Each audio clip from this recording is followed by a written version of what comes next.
Bonjour et bienvenue dans cette nouvelle chronique tarabarienne, une chronique tarabarienne un petit peu particulière aujourd'hui, puisque ça va être un petit peu une discussion à bâton rompu, et je vais vous expliquer un petit peu le futur en termes de jeu de rôle me concernant.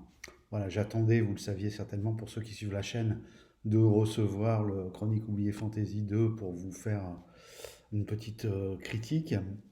Bon, il se trouve que j'ai pas la chance, il reste encore, j'ai vu dans une vidéo, ils annonçaient qu'il y avait encore 600 personnes sur les 1800 qui n'étaient pas livrées. Voilà, je suis dedans, donc je ne sais pas quand ça va arriver, donc ça viendra, ne vous inquiétez pas. Je pense que je ferai même une petite série de vidéos en détaillant sur chacun des ouvrages parce que je sais pas si vous avez vu, il y a quand même pas mal de choses dans le pledge. Et d'ailleurs, j'ai même pledgé la suite en ce qui me concerne. J'ai même pas attendu de recevoir, enfin j'ai les PDF, hein, mais j'ai même pas attendu de recevoir la version physique. Au vu de ce que j'ai vu dans les différentes émissions, ça m'a l'air très bien, même si j'y reviendrai.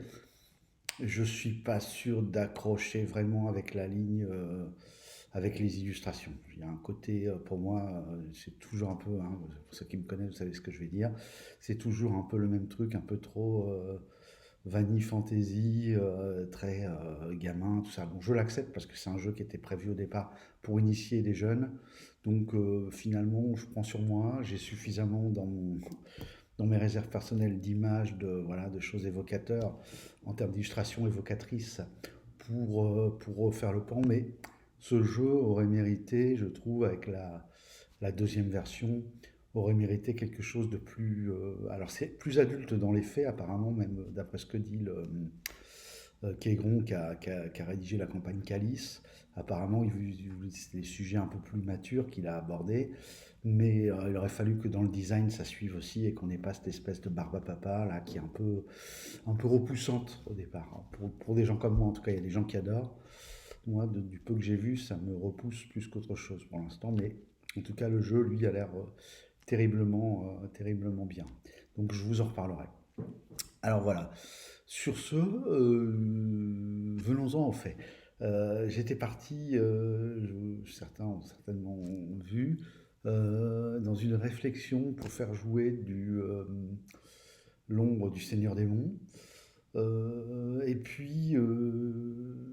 Et puis en y réfléchissant, même si je trouve le jeu vraiment terrible, et là pour le coup vraiment adulte, je me suis dit que je me connais un peu avec les années, c'est cet avantage. Et je me suis dit que je risquais de m'essouffler assez vite parce que il y a un côté, le curseur est too much. Et j'ai un peu peur, au bout de quelques mois, que je commence à faire jouer une campagne là-dedans, me trouver un peu enfermé dans ce truc. Et moi, j'aime pas ça.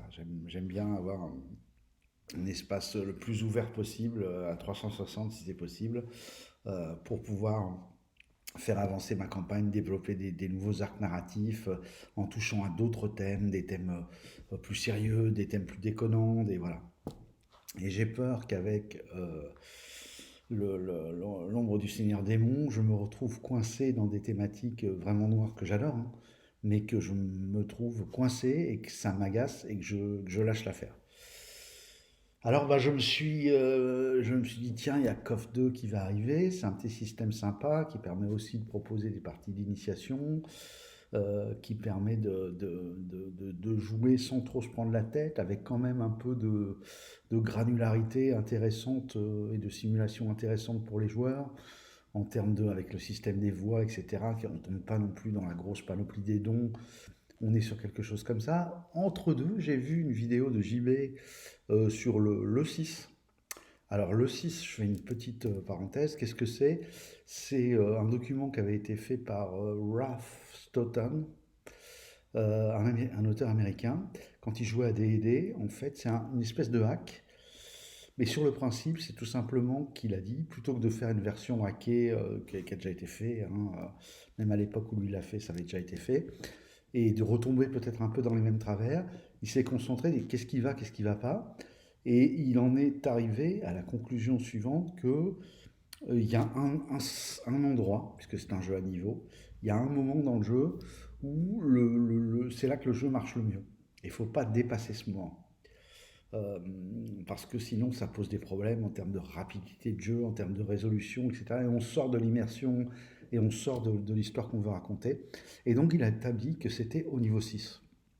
Pour lui, après le niveau 6, ça n'a plus grand intérêt si ce n'est de casser l'équilibre des jeux, les combats deviennent interminables, les PJ, vous pouvez plus les mettre dans une ville parce que ils ont la possibilité de tout détruire en 2-2, surtout s'il y a des magiciens, des druides, des trucs, des choses comme ça. C'était fait au départ pour des 3, donc avec toutes les classes et les classes de prestige qu'il y avait dans des 3 et des 3.5.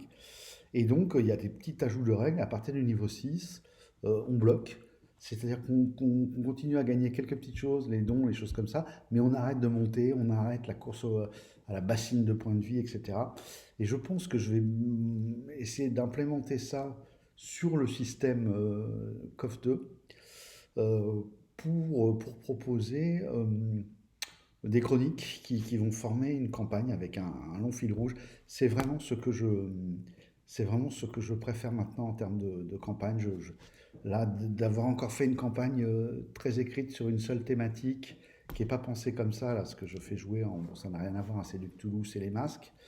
Je me dis que non, vraiment, moi j'aime bien l'idée de la campagne, où à la limite les joueurs peuvent changer, les personnages peuvent changer, mais le fil rouge est toujours valable. La trame de fond, le décor.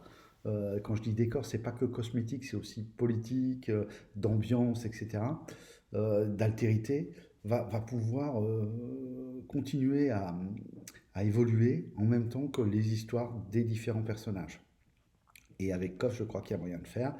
Et puis j'ai commencé à réfléchir, du coup, bon, les Terdos Guild, je veux pas trop lire en PDF parce que j'aime pas du tout le PDF pour lire. Moi, je suis old school, j'ai besoin du bouquin, j'aime sentir le bouquin dans mes mains. En plus, là, c'est un petit book, petit format, on va se régaler à la lecture. Donc, j'ai pas trop lu concernant les Terdos Guild. Et je suis retombé dans ma bibliothèque sur l'Elite. Et donc, du coup, j'ai trouvé une carte dans le forum sur le site de BBE, dans les forums sur KOF, d'un mec qui a mis une campagne à dispo, qui a l'air pas mal du tout d'ailleurs, sa campagne qui s'appelle Voile Céleste. Et en même temps, il a fait une carte qui rajoute dans le sud, enfin qui complète la carte officielle de KOF, avec notamment la élite dans le sud. Donc je suis en train d'élaborer toute une intrigue voilà, qui va démarrer pas du tout à la élite, mais qui pourra, si ça évolue dans ce sens-là, conduire les joueurs dans la fameuse ville mystique. Voilà. Il se trouve que dans le même temps, avec la table à laquelle on fait du Cthulhu, on a envie de faire, on y songeait déjà depuis un moment, de se faire pas un petit break, mais une petite partie en plus de notre partie mensuelle sur du Medfan, parce que tous les joueurs, sauf un, de la table de Cthulhu sont des joueurs de Medfan. Donc voilà, moi j'aurais proposé de faire un truc sur KOF. Donc on va partir là-dessus. Donc je suis en train de réfléchir, de faire le premier scénario, hein. J'ai même déjà bien avancé puisqu'on compte essayer de jouer aux vacances de Noël. Et en même temps, je vais ouvrir le truc pour faire un petit peu une espèce de grande fresque.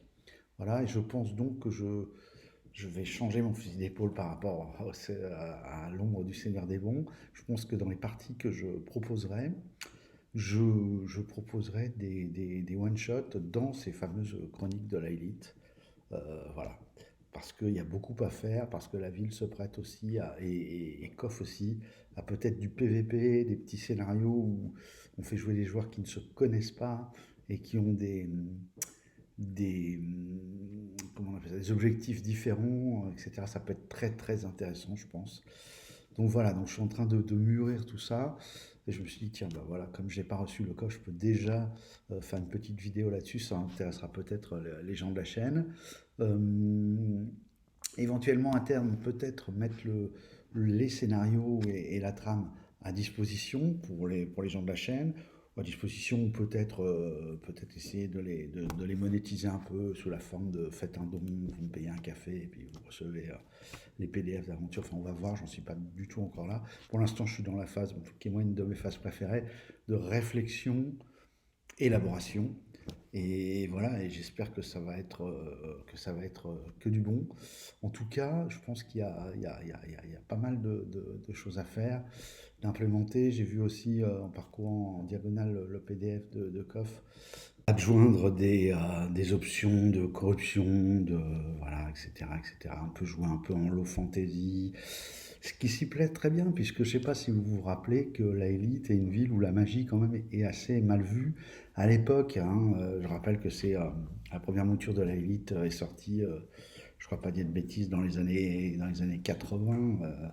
Dans Cassius Belli, à l'époque, c'était un peu une gageure de proposer des aventures urbaines et tous les maîtres de jeu se disaient ouais, mais en fait, le truc, c'est que si tu as des persos un peu hauts, s'ils ont de la magie, c'est du n'importe quoi parce que les gars, ils vont t'enflammer les auberges, ils vont te brûler les PNJ à coups de fireball, ça va être du n'importe quoi. Ça. On peut faire du grotesque, mais un truc sérieux. Et donc, ils étaient arrivés à cette espèce de ville mystique, d'ailleurs, où l'aspect clérical était beaucoup plus fort que l'aspect magicien. Et les magos, je sais que faudrait que je relise, hein, je ne me suis pas encore replongé vraiment à fond avec le stylo pour prendre des notes, mais je crois qu'il y a il y a des endroits où la magie est interdite, ils vont dans un endroit, une partie de la ville pour exercer, etc., où on met les magiciens, je ne sais plus. Enfin, je reviendrai vous reparler de tout ça. Et c'était le moyen d'éviter une ville what the fuck où tout le monde voilà, faisait tout et n'importe quoi. Euh, donc voilà, ça va venir, il y aura des propositions de parties.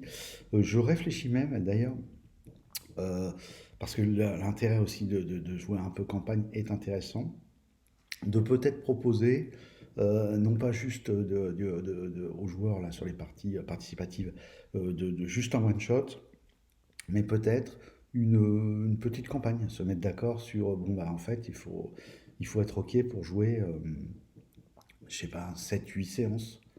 Voilà.